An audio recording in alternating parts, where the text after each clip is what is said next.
Yore mabende oganda yudo godo tije mopogore opogore pacho kaendi samoro nyalo bedo matek kendo maikalo achiedh nade mathoth ma ng'at maonge kod geno samoro nyalo ol kapok ochopo dwaro mare. Kata kamano, olo makamaendi ne ok omako migosi John Ogoe kata mana bang' kalo achiedh nade mathoth mar yudo tije. Kata obedo ni migosi John ne yudo tich to rumo kata kethore, chunye ne ok ojok ni mar ne en kod dwaro mar mondo en bende chieng' moro achiel obed kod ohala mare ma bende onyalo konyo godo oganda mamoko.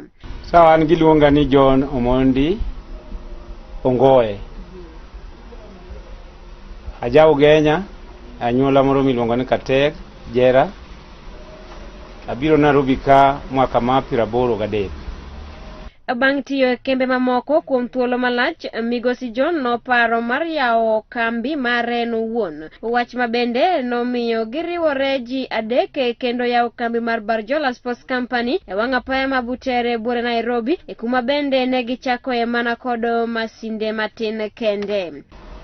Na chako tich kaka jalwedo kamanyo tich kambi mbalimbali. Kambi mana kuongo tiyo ni iluongo ni Shanti, noloso mafuta moko mag nyiedho dhoki. Bang' kanya tiyo Morrison Company. Morrison Company emogero 78 Battalion Isiolo. Kawo kanya tiyo Ltn Mercantile. Ltn Mercantile ne loso wheelbarrow. To kuonde ma natiyo gi no challenges mopogore opogore nikech kachako tich nachako gi siling 23 gotongulo 9 iyo odiechieng'. Mano Shanti Omed. Kabiro Morrison Company ni chula 40 shillings per day. Kadhi Ltn Mercantile ni chula siling 23. Bang' there wodwaya wano ka Butere ikami miluongo ni Obi Sport. To Obi Sport kana adhiye nanong'o koro kendo kan kod challenges maduong' sana. Koro ne ochaka gi siling 18 gotongulo 2 gunduru yodi. Chunya no gombo mondo awe tijno. Wodwaya wabe noketona matek. Kiweyo tijno, dwara anyuola ni mondo idhi dago. Anyuola ne be ne kang'iyo be ok ne anyal. Nikech kena ang'iyo mamawa miluongo ni Consolata Koth Ongoe mapod ni Ugenya kocha cha. Nikech anyuolwa nyithindo 5, babawa notho weya kaja klas 2. Onge anyuola ne nyalo dak koda, nochuna ma mondo afumlia gi siling 18 gotongulo 2 gunduruno. Ka siling 18 gotongulo 2 gunduruno nachako kaka jalwedo. Ne wadondo usi. To gima natemo timo sana na erotija bas na bedo ng'at ma munyenyekevu. Ng'at mobolore yani. Magi mora manomiya kata kanomiya nadhi aywecho ta ayweya kata miya na ywe derot ayweya. Omiya nadhi aluok mtoka aluoka. Koro miyo jatelo manotelo kanyo no bedo kohera kabisa. Chieng' moro achiel kane atiyo kama to Morris Babu apoko biro. Nikech nok no nyal chopo kuma mayot. To biro no uso elastic. Nikech lato jotelo manen kanyo directors wacha ni kidwaro uso elastic mari to dhiro mondi malo kacha omondi mong'eyo kaka itiyo ga kod elastic. To ka Babu no chopo kuoma to kara en ok no uso elastic. No wacho ne en kod masinde moko ot to dwaro ni mondo wati. Tako ni jaduong' asewinjo wach ni koro in dot mango doga. Bas kana adhi tanwange ne en kod masinde die ne en kod charan mar state achiel kod overlock kod flat lock. Tako ni jaduong' ticha ina mwadwa ni mondo wati masinde gi ok nyal tiyo. Koro gimwa tim ka wase amwan wadwa tiyo tijini to nyaka wabi wamany masinde moko. Obende ok notamore. Ne wachako tich kamano. Wachako ne en kod jaode manochung' ni tijino ni iluongo ni Rose Babu. Koro ne wachako tijino ka wan ji adek. To Ibrahim naweyo kama ne antie chaka po ne tiyo kaka personal manager. taparo na pana no bedo ka wajadliana kode tadhia luonge to kona no nyalo uso to bas wapogore tich kore no bedo marketing director ana bedo production director babu kore managing director marwa muchungni everything ne wachako tijini matek mamesa mineno piny kachacha ne wang'e to piny mwamol kod chongwa kaka anyalo wacho ni kaka dhiang ng'ato mol kon to ng'ato mol koni to wang'ado lewni wang'ado matin nyaka Ibrahim okawo lewni go dhi otemo uso gi Kisumu wachako uso kamano msara bende ne onge. Nyinga Morisa Wuor Babu, an jako chia Homa Bay County. Ya ana nachako tich ka karkaeni kane jaoda mantiyo ka ema nong'e tich kuocho. An atiye kambi, atiye bank, bank atiye insurance company, banga insurance company karetaya kabira kora join yawagi. Koro an tich kuocho be aoda mano nong'eyo. Koro jaunga go gi partners na gieki. An managing director e company. Nyalo ngiso jogo eko mabende nyalo gombo chako ohala machal koda mane koriwore kamoro achiel, paro maliw advice minyalo miyo. Ya gima onengo kidwa chako ohala ka une group of people, gima nyaka ukwongo maintain mokwongo en trust.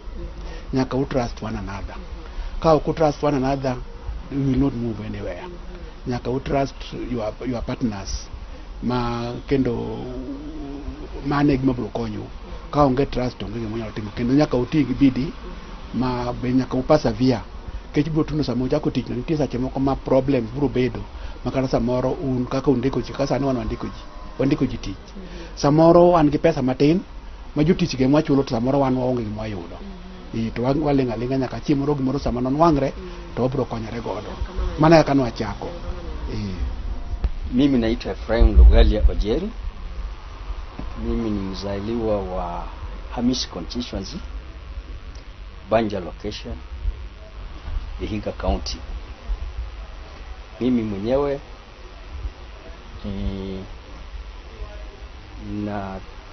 nasema maisha huanzia mbali, kwa sababu mtu kama mimi kitambo nikuja Nairobi nimekuwa mtu wa kushughulika na mambo hata kupalilia mashamba. Kambi mar Barjula Sports mabende ne ochak kod migosi John e korondi korowere mathoth mabende yudo yuto magi kokalo tiyo kod charan. Kambi ni atiyo kod Kikuyu, atiyo kod Waluya, atiyo kod Kisii, atiyo kod Joluo, bende mostly jok mang'eny kae sana gin Wakamba. Mimi naitwa Patrick Gihanda. Hii kazi nilianza karibu miaka 14 iliyopita. Na niliingia kiwanda kinaitwa Maxa by then. Ambapo nilifundishwa na nikashika nikaendelea nayo na nikaendeleza kulingana na venye natakana. Na nikaipenda. Kwa maana hii ndio nipatia riziki yangu kila siku. Na hii customer ikikuja na design yao yenye nataka, tunachukua tunaiangalia, tunatengeneza yenye nataka, na natoka wanafurahia, wanarudi tena. Kwa hivyo kazi ni kazi, na kila kazi mradi tu uipende, ufanye kwa uadilifu, itakuendeleza kimaisha kuliko kufanya mambo mengine ambayo itakani. Jina langu naitwa Grace Mwangi. Nimefanya kwa hii kampuni kama miaka 8 na ninashukuru Mungu kwa sababu imenisaidia. Naendelea kusomesha watoto wangu kupitia hii kazi. Kwa hivyo ni kazi mzuri, tunaendelea na upendo. Tuko sawa, mimi sionagi ubaya wa hii kampuni. Ile kitu tunaweza kuomba Mungu ni isonge mbele. Kwa hivyo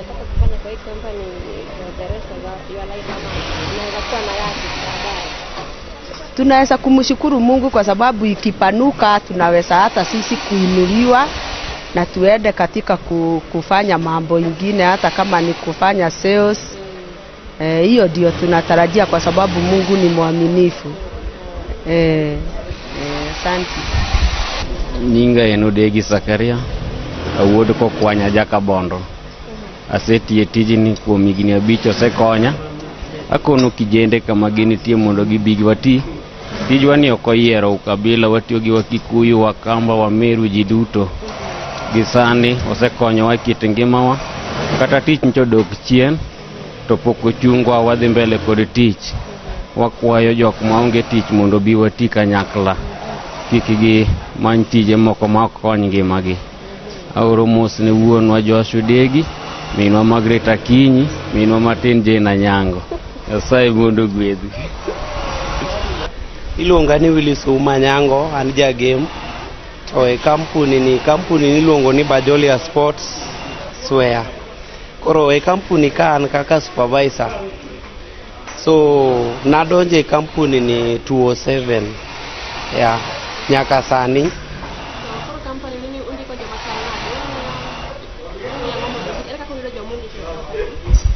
Kampuni ni wan waon, ok wan jo ukabila, wan gi kila tribe iye kae. Wan gi Wakikuyu, wan gi Wakamba, wan gi Waluya, wan gi jo Kisii plus Luos. Gima nyako kuongo tim, nyako dhi training mar twengo. Koro kosedhi training mar twengo to wanyalo kawe, to koro biro koko ng'eyo, lakini wan wabiro puonje.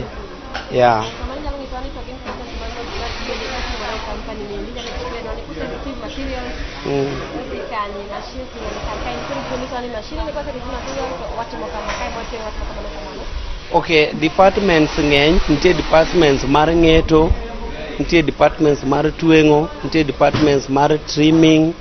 Koro wan gi departments mang'eny. Koro wan e department mar twengo. So nitie department mar ng'eto bende.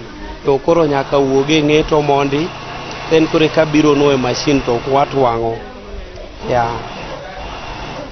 Jota chenro kambi mar Barjola chiwo paro maleo ne rowere kanyakla kod johala mabende nyalo bedo kod paro mar biro kanyakla kendo timo ohala margi yorno ero ma owinjore. Gima youth masani ok ong'eyo nikech ng'ato nyalo luongi ni dhi mondo miti. Kaka awachni kwa mfano koro kaka yawuoyi matindo maneno mago picha kagi. Sache moko ng'eyo ni ng'ani ong'eyo go picha maber. To dwa temi. Wacho ni na ng'eyo ni ja picha, to bro kawi to wacho ni dhi luok na chochande. Ing'en mano temi. Odwa neno to bende ng'at manyalo tiyo koso kibitiyo. Ibro wacho nan choto kanya timo nade. Ok onyal luoko. Koro youth masani kopono luongi tich kamoro, obed Lolwe TV, obed Bajolia Sport Company, kuongi accept gimomi ni team chamondi. Oking'eyo ni ng'ato bro temi machala nade. Nikech anakadhi challenges mang'eny. Donga koni babo otho ya kaja class ariyo. No, mama ane mama mudhier mane gwanyore kupado. Onge gima nanyalo timo. To nyenyekea mara omomiyo sani nyalo luonga ni director. Kamis to ngoyo wacho. Ni sache moko nitie ng'at mamiyo na test. Ma dwaro mondo ng'e ni to in really yikori ne tich koso ina ng'ama temo. Koro kidwango ni ng'ama yikore ne tich madwa tiyo tich maber. To gik momiyi michako gogo. Mago kaka winyo ko ngoyo wuoyo. Kun mano chake no chako gik matino to sani koro ene director wa run kode company. To okenyala from ground kimane poke chako to you need to be director. Nyaka start from somewhere. Maybe develop yourself. And in fact ngamo develop gire emobiro ng'e to gire no. Mako kawe ka odhi oketi kamoro e position mamalo to nyaka nwang' ni gino biro gore piny. Nikech ikerane. Yes. Kile kitu naweza kuambia vijana,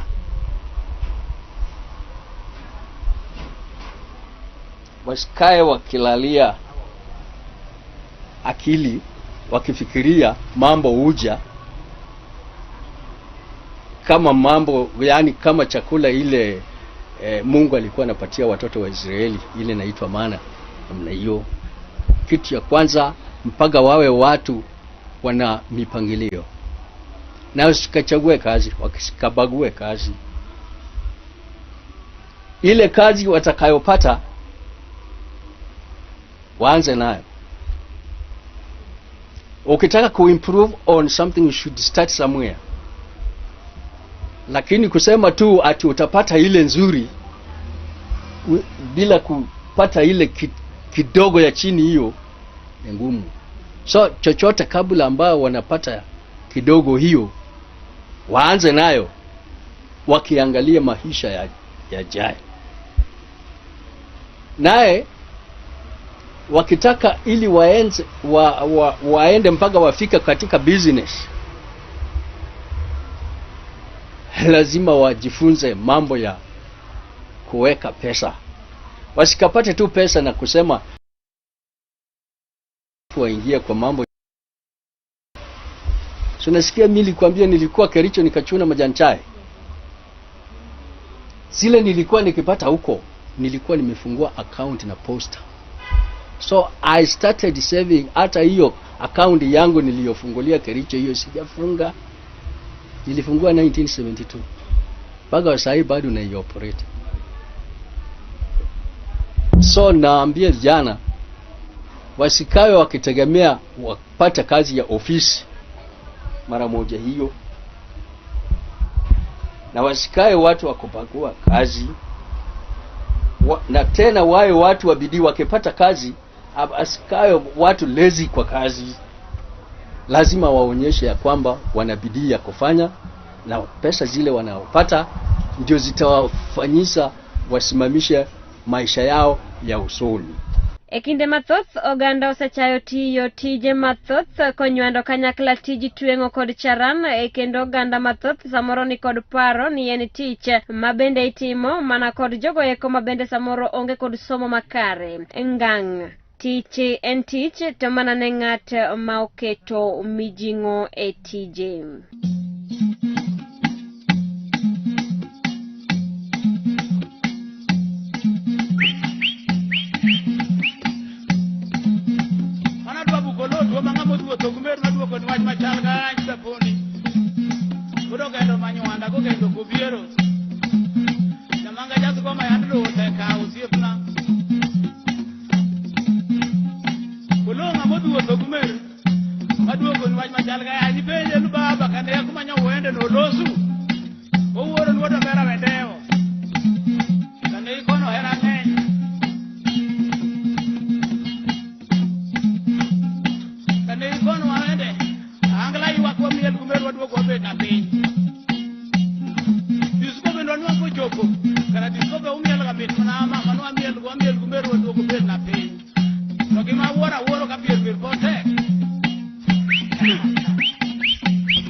Ng'ato nuro japidi